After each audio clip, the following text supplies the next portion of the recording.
This young man's decision to tell his manager about a bad or fake 20 was just bad. It was a bad decision.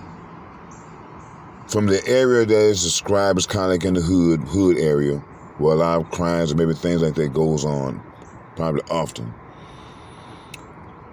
He just should have given the bill back to George Floyd. I mean, what he should have done, which is too late now, but I'm quite sure there's some other green person that's going to be in this type of position. When you run up on somebody like that has a fake 20, you give it back to him. Say, man, I can't do it, player. What's up, say, man? Come on, man. Don't even must try it, man. You know, I work here, man. You know, I need my little job. Don't try and make me lose my job, man. Give it back to 20. And the guy would have left. You know, but to tell your manager who's going to call the cops is just a bad decision. And I see it, whereas a lot of black people call the police on some situations that, that you don't really have to call the cops for every damn thing. Because when you call the cops, 9 times out of 10, somebody's going to lose their life. And do you want that on your conscience for the rest of your life? He can say that Derek Chauvin was wrong, which he was.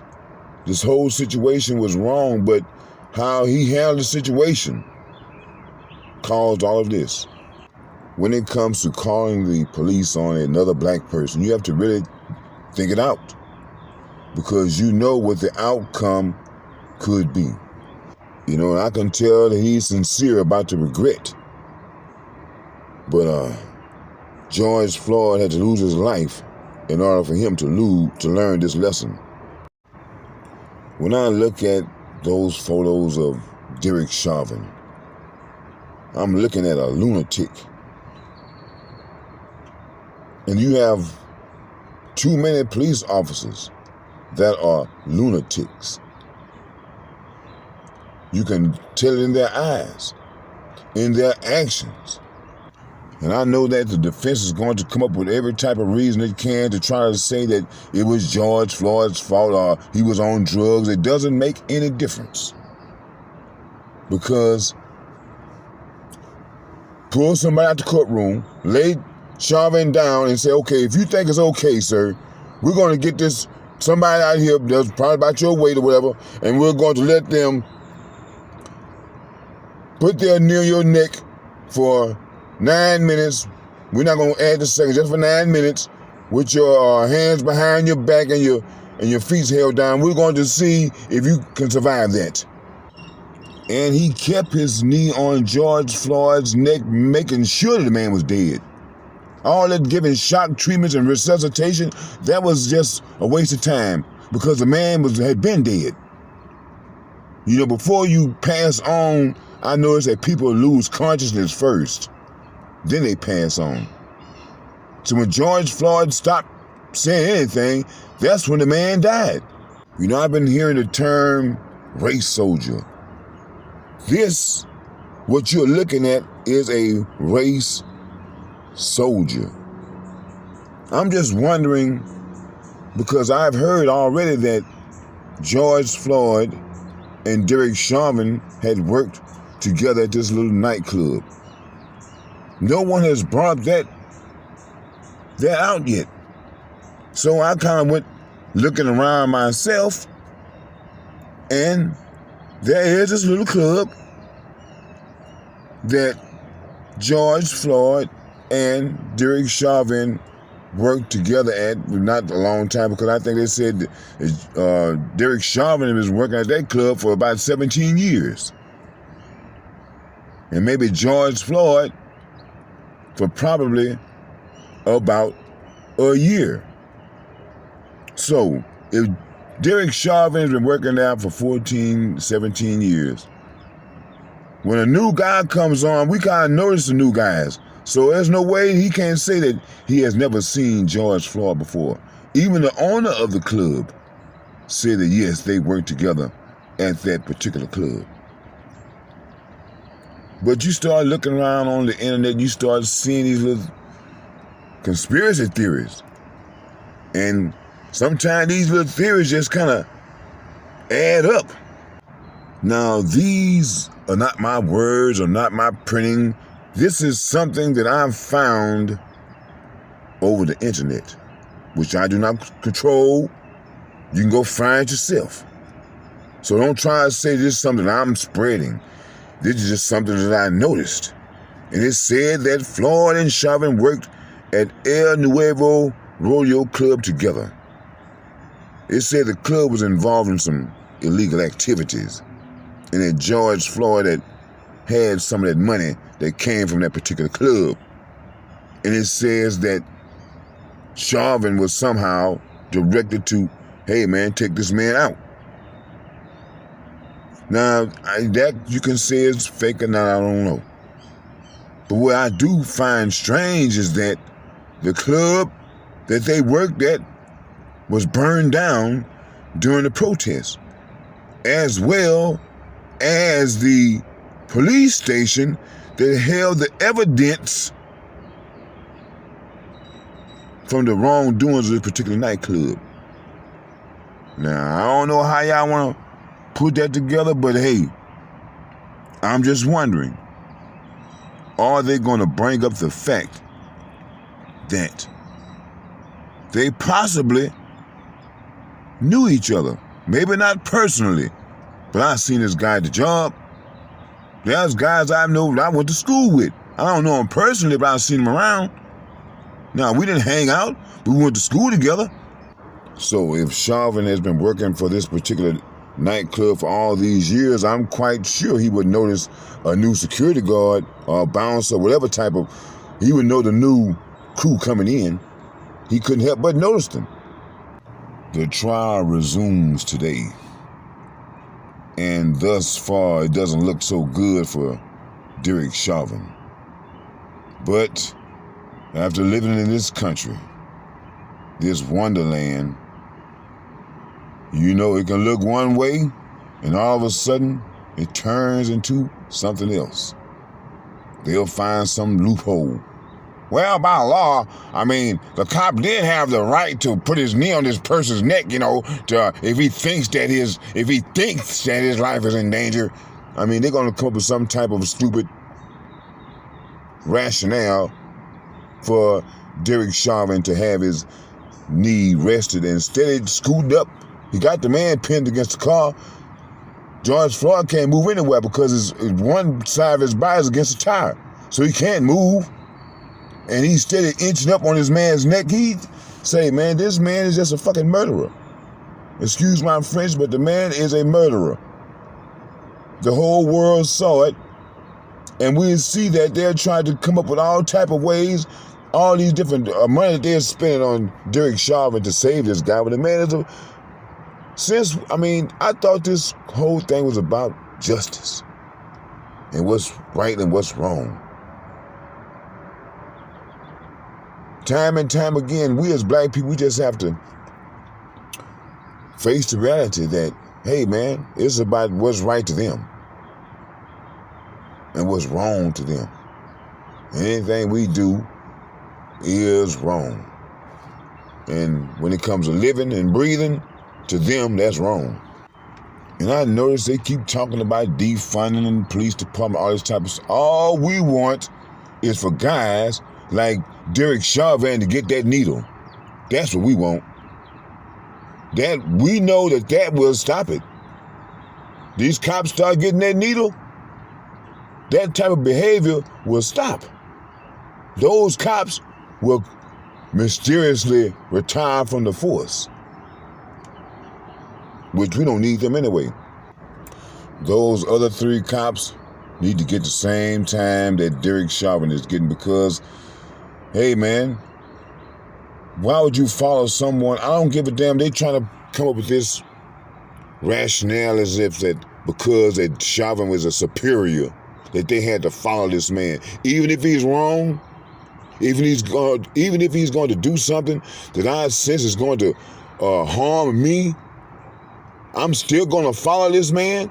They didn't have to do it, but they did it. And they held all of them. The ones that held George Floyd's leg, the one that kept his arms behind his back, even the old lookout.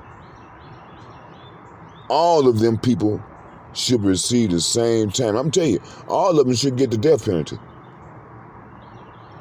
That should be a first in America. Cops getting the death penalty for killing a black person. And it's going to happen.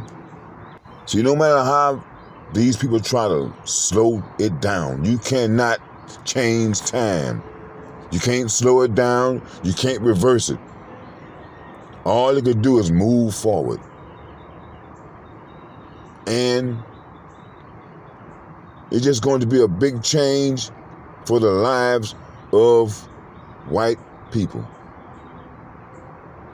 I've noticed in America they're trying to create this fake division between Asians and African Americans.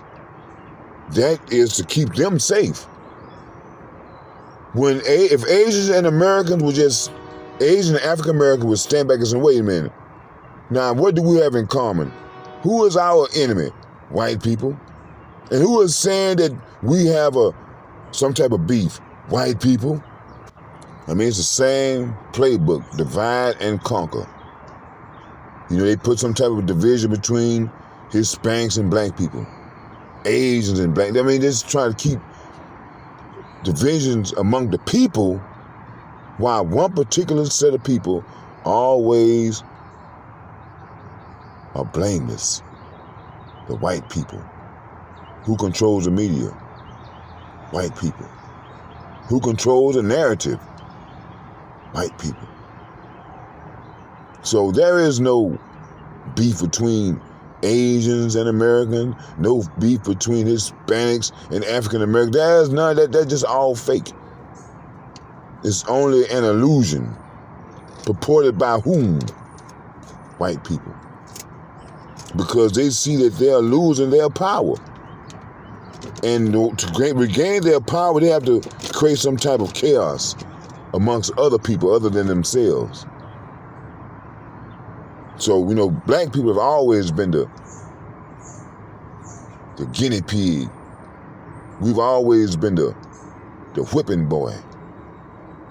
And they use other people to go against us because they know that everyone sees what we're going through here in America as a black race of people. You know, I see the Asian stores all the time. I don't see nobody outside picking outside their store. I don't see black people beating them up like they're trying to say what's happening. It's always some strange person that has some mental problem. You know, you can pay a person to do anything.